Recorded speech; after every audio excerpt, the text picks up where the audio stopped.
अगो बाई! असा माझा हा आजचा सगळ्यात पहिला शब्द होता. कारण की सूर्य कोणीकडे उगवला होता. स्वरा आज झुमरा वगैरे पुसून सगळं घर आवरत होती. कारण की तिलाही माहिती होतं आज थोडं माझं डोकं दुखतं आणि डोकं दुखायलं की मला कुठली काही गोष्ट करायला कळत नाही. मग संध्याकाळचा डायरेक्ट व्हिडिओ केला. भाजी वगैरे निवडत होते. संध्याकाळचं जेवण वगैरे झालं. आता झोपायची वेळ झाली. सकाळी पहाटे 2-2:30 वाजता उठली. पण ह्यांनी सांगितलं काही करू नको, कारण की ते लगेच वापस येणार होते. आमचे आहो गेल्यानंतर मी चहा चपाती घेतली, कारण की मला गोळी घ्यायची होती. कित्येक वर्षांनी मी आज अंघोळीच्या आधी चहा घेतलेला आहे आणि मला हे आज खरंच खूप कसं तर वाटत होतं.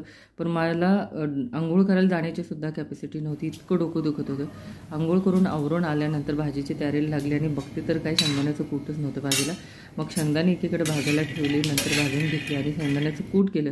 मग शेवटी फायनली माझी भाजी झाली आणि गवारीची भाजी आज सगळ्यांसाठी केलेली आहे. आता चपातीला पीठ वगैरे मळून घेतलेलं आहे. अशा सगळ्या गोष्टी करता करता वेळ कधी निघून गेला कळलंच नाही. भेटूया नेक्स्ट ब्लॉगमध्ये, तोपर्यंत